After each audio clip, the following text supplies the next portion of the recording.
سو محمد علی صاحب، ایک تو اگین آپ بھی یہ چونکہ یو اے والے، یعنی ابھی بھی جب میں آپ سے بات کر رہا ہوں تب یہ بریکنگ نیوز چل رہی ہے جو کہ ہے کچھ دیر پہلے کی، لیکن یعنی ابھی تک تازہ خبروں میں اس کا شمار کیا جائے کہ یو اے نے دعویٰ کیا ہے کہ ایران نے ہم پر میزائل اور ڈرون داغے اور ہم نے ان کو ہمارا دفاعی نظام متحرک اور ہم نے ناکام بنایا. تو آپ اس پہ بھی کوئی کامنٹ کرنا چاہیں پھر بتائیں. اس سب کی وجہ سے آپ اس سیز فائر کو ولنریبل سمجھتے ہیں یا نہیں؟ یہ ایک بڑے پرابلم کا، یہ کل کا ایک جزو ہے لیکن اس سے کل متاثر نہیں ہوگا. محمد علی صاحب. اچھا وسیم صاحب، دیکھیں اگر اس جنگ کے جو مقاصد ہیں نا ان کو دیکھا جائے اور اس وقت ہم 2 مہینے کے بعد کہاں کھڑے ہیں اس کا ایک مختصراً سا جائزہ لیا جائے تو دیکھیں آج بھی جس طرح صدر ٹرمپ نے کہا، دیکھیں ایک بات یہ تھی کہ وہ رجیم چینج چاہتے تھے ایران میں، وہ تو نہیں ہوئی. صحیح. اور آج کا جو ان کا تازہ ترین بیان ہے وہ اس بات کی ایک طرح سے اعترافی بیان ہے کہ وہ رجیم نہیں چینج کر سکے. ابھی جو تازہ ترین ان کا بیان ہے وہ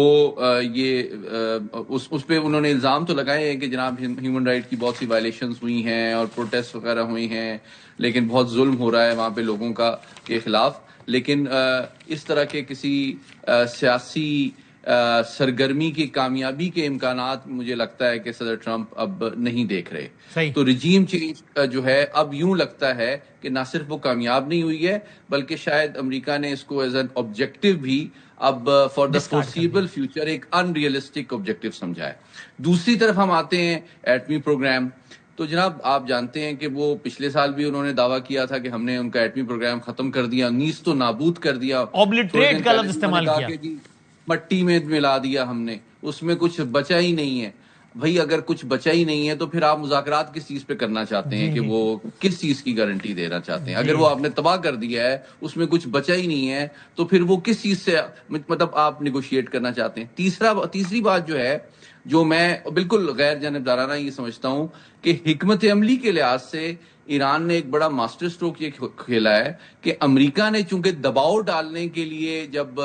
بحری ناکہ بندی کی، جس کے جواب میں ایران نے بھی ناکہ بندی کی، تو اب جو دنیا کی توجہ ہے اور امریکہ کے اوپر جو عالمی دباؤ ہے وہ ایٹمی پروگرام سے زیادہ گلف آف ہرمز کی طرف دنیا کی توجہ مبذول ہو چکی ہے. اور دنیا کی توجہ اس وقت ان کا مین ایشو ایران کی نیوکلیر پروگرام سے زیادہ آبنائے ہرمز کا کھلنا ہے، کیونکہ جب بھی کوئی ٹویٹ وہ ہوتا ہے یا کوئی اسکلیشن ہوتی ہے، دنیا کی جو تیل اور گیس کی پرائسز ہیں وہ بہت بڑھ جاتی ہیں اور وہ بھی ایران کو سوٹ کرتی ہیں کیونکہ اس کی ایکسپورٹس بھی بڑھتی ہیں، اس کا ریونیو بھی بڑھتا ہے، لیکن امریکہ کے اوپر دباؤ بھی بڑھتا ہے. صحیح. تو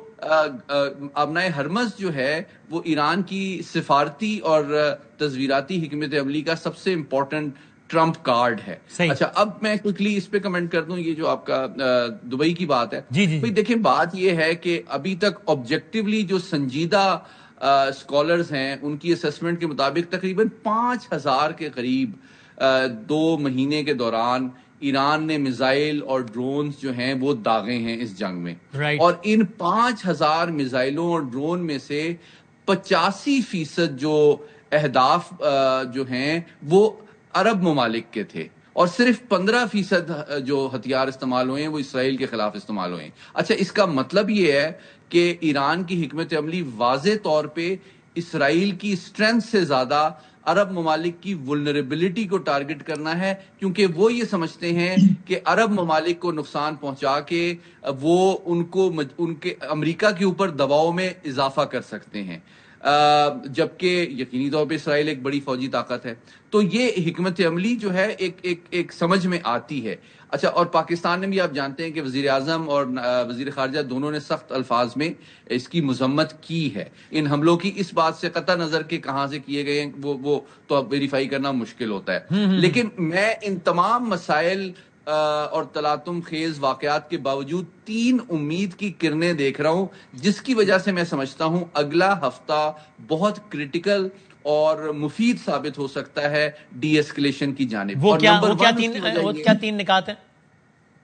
جی پہلی وجہ جو سب سے بڑی وجہ ہے وہ یہ ہے کہ لیٹر نیکسٹ ویک، اگلے ہفتے کے آخری حصے میں صدر ٹرمپ نے چین جانا ہے اور آج جو ہے ایران کے وزیر خارجہ وہ جا رہے ہیں چین کے دورے پہ اور کل ان کی ملاقات ہے چین کے وزیر خارجہ سے. تو چین نے جو دعوت دی ہے ایران کے وزیر خارجہ کو، یہ میں سمجھتا ہوں صدر ٹرمپ کے لیے بھی ایک بہت بڑا سگنل ہے کہ ہم آپ کو ویلکم کرنے سے پہلے ایک بہت سیر حاصل مشاورت ایران سے کرنا چاہتے ہیں. یہ ایک بہت بڑا سگنل ہے. دوسری بات جو ہے وہ صدر ٹرمپ کی حکمت عملی لانگ ٹرم میں یوں نظر آتا ہے کہ وینیزویلا کی ریجیم چینج اور پھر ایران کو سارٹ آؤٹ کرنے کے بعد وہ ایز اے وکٹر جانا چاہ رہے تھے، ایک پوزیشن آف اسٹرینتھ سے ملنا چاہ رہے تھے چینی قیادت سے. لیکن ایران چونکہ مکمل طور پہ سرنگو نہیں ہوا، تو اب بلکہ ایران کو فلیکسیبلٹی دکھانے کے لیے شاید چین سے یہ توقع کی جا رہی ہے کہ وہ بھی اپنا اثر رسوخ تہران کے حوالے سے استعمال کرے. تو اگر چین جو ہے ایران کو فلیکسیبلٹی دکھانے میں قائل کرنے میں کامیاب بھی ہو جاتا ہے، تو صدر ٹرمپ جب بیجنگ جائیں گے تو بجائے وہ ایز اے وکٹر وہ ایک اوبلائز پوزیشن میں جائیں گے، جس میں وہ شکر گزار ہوں گے چین کے کہ ایران سے وہ باتیں منوائی جو ہم ڈائریکٹلی نہیں منوا سکے. اور آخری بات یہ ہے وسیم صاحب کہ آج بھی جو امریکی وزیر دفاع اور chairman joint chief of staff نے جو بیان دیا، جب ان سے بھی یہ سوالات کیے گئے اس کشیدگی اور حالیہ کچھ سیز فائر کی خلاف ورزی کے، تو انہوں نے اس کو پلے ڈاؤن کیا ہے اور انہوں نے کہا کہ یہ اتنے بڑے اور تشویشناک واقعات نہیں ہیں کہ جس کے نتیجے میں ایک میجر کامبیٹ آپریشن دوبارہ شروع کیے جائیں. اس سے یہ ثابت ہوتا ہے کہ صدر ٹرمپ کی محکمہ دفاع اور پینٹاگون کو واضح ہدایات ہیں کہ آپ نے تھوڑا دباؤ تو رکھنا ہے ایران پر، لیکن ایسا کوئی کام نہیں کرنا کہ سیز فائر جو ہے وہ اس بات کا امکان آپ کو بہت کم نظر آتا ہے کہ دوبارہ صورتحال بمباری کی طرف وہ مناظر ہم دیکھیں خدا نہ خواستہ جو ہم نے آج سے کچھ ہفتے پہلے دیکھے تھے. اب ذرا اس کو سمیٹتے ہوئے اور آخری بات ایک بات صرف کوئکلی میں ایڈ کر دوں، بہت امپورٹنٹ جو سگنل ہے وہ یہ ہے کہ انہوں نے دیکھیں کل جو ہے ایرانی جہاز جو پکڑا تھا وہ پاکستان کے ذریعے سے انہوں نے ان کے کریو کو بھی چھوڑ دیا ہے، اور آج جس طرح آپ نے بھی بتایا کہ ایک امریکی جہاز امریکن جہاز لیکن امریکن فلیگ کیریئر جو شپ ہے وہ مرسک جو دنیا کی سب سے بڑی کنٹینر کمپنی ہے، اس نے کنفرم کیا ہے کہ اس نے گلف آف ہرمز کو پاس کیا ہے سیفلی اور اس پہ ایران نے حملہ نہیں کیا. تو یہ کانفیڈنس بلڈنگ میجر بھی آپ کو نظر آ رہا ہے. اب اس کو ذرا کنکلوڈ کرتے ہیں. واشنگٹن سے پہلے انور صاحب آپ بتائیے، میں کوئکلی 2 سوال کرتا ہوں، اگر آپ مختصراً دونوں پہ روشنی ڈال